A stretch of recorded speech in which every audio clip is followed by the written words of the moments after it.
talk about time blocking. What does it mean? How do you block your time and how do you stay on track when you block your time? So in this video, we're going to be talking about planning your day, time blocking your day, and tracking those notes in your planner.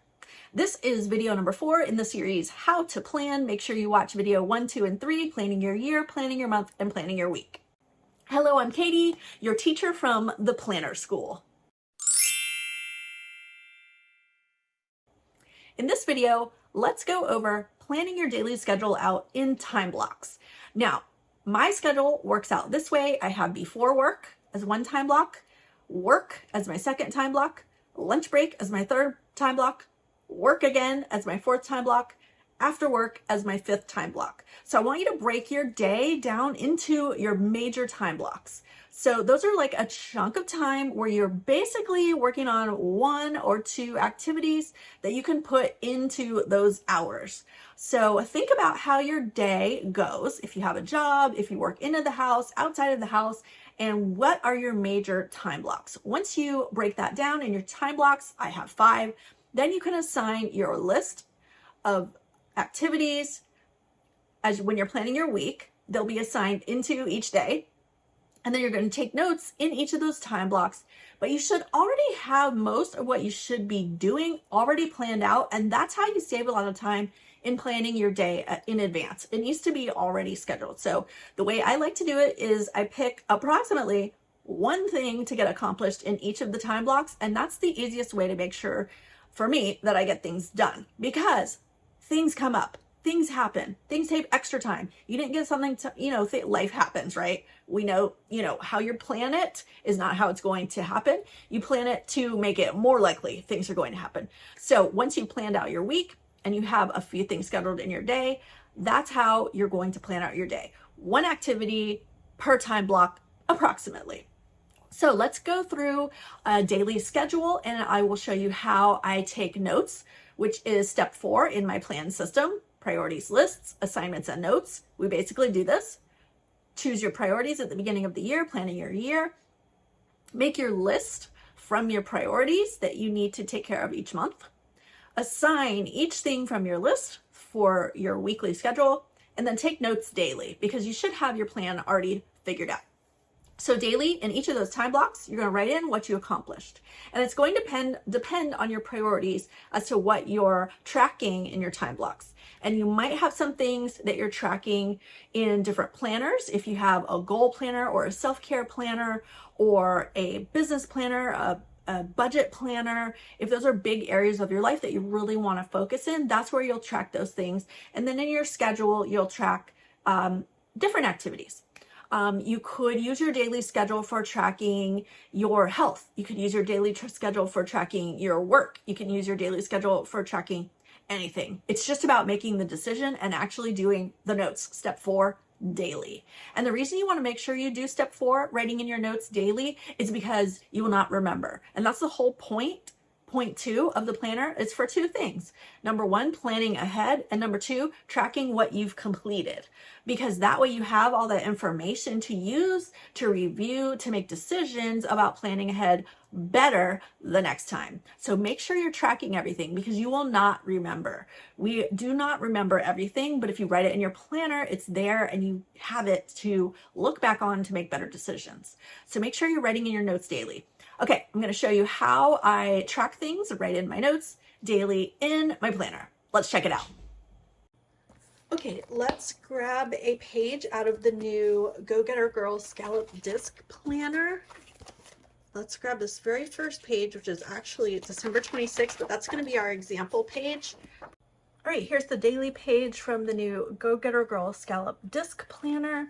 It is a daily planner, so this will be an easy way to show you how you can time block your day and how you can track things in your daily planner. I'm going to grab just a nice mild, let's do like a mild blue, and I'm going to show you how you can, time block your day just to start with.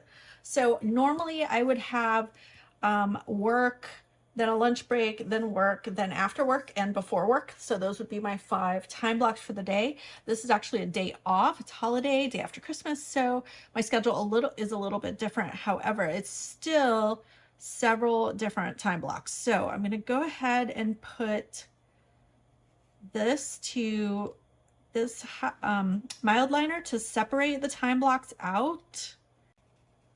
And then I'm going to show you what I'm going to write in each one of them. So there's like morning, late morning, lunch time, afternoon, and evening basically are the time blocks for this day. And I'm going to show you, for example, some of the things that I would write in there.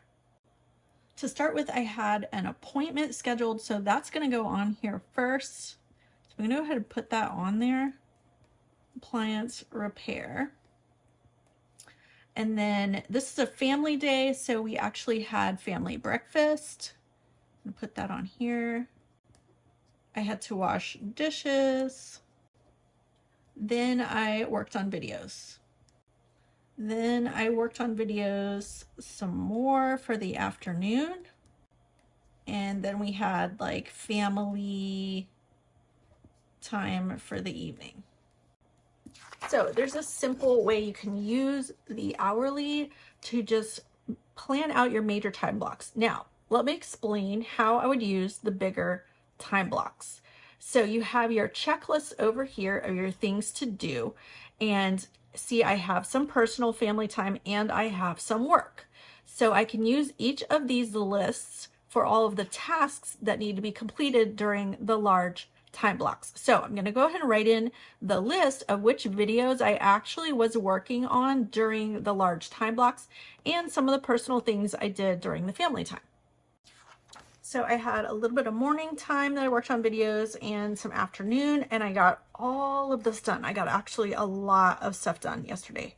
So this task list you can put over here to work on during your time block that you have to work on these tasks. Now let me write in some of the personal things I got done. So here's your hourly layout. Here are some of your to-do lists. Let's go ahead and fill in some of these other optional things on this daily layout. And if you are so inclined, go ahead and decorate your planner as well. I'm going to add some washi tape too. So let me just simple this down for you one more time so that it makes really good sense. When you're planning your week ahead, you're planning your time blocks and any important things like appointments. So you want to block those things off first. So then you'll have a blank page except the major things when you get to the day. Then when you're on the day, what you want to record are the things you've accomplished. Now you can plan ahead the tasks that you want to complete during your time blocks and then check them off as you go. I prefer to actually record the tasks I've completed unless there's something that will absolutely get done that day, because one of the things that I hate to have to do is to cross something off or have to move it to the next day because I didn't get it done, because that's how you forget to do things. If it's on today's task list and you don't do it and you flip to tomorrow, or where's tomorrow? All right, let's put this page back in so this makes sense. Here's tomorrow. That task isn't on here unless you move it. And who wants to move tasks every day? So I don't generally work that way.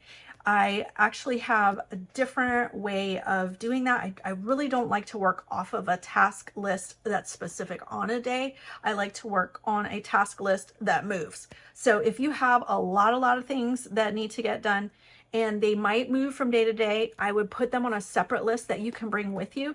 So you'll have your main time block here and then your list separately. And then if there are things that you get done, go ahead and record what you actually completed on that day. That's the way that I like to do it, and it makes sense to me. Leave a comment down below and tell me your takeaway from this planning video, how to plan your day. If you enjoyed this 4-part video series, how to plan your year, month, week, and day, definitely give us a thumbs up and make sure you're subscribed to the Planner channel to watch new videos every week. You can also head on over to the Planner School and check out some of the planning classes available to you there. There are classes in how to be productive, how to plan, how to decorate your planner, how to do that fancy calligraphy writing in your planner, how to set goals, and more.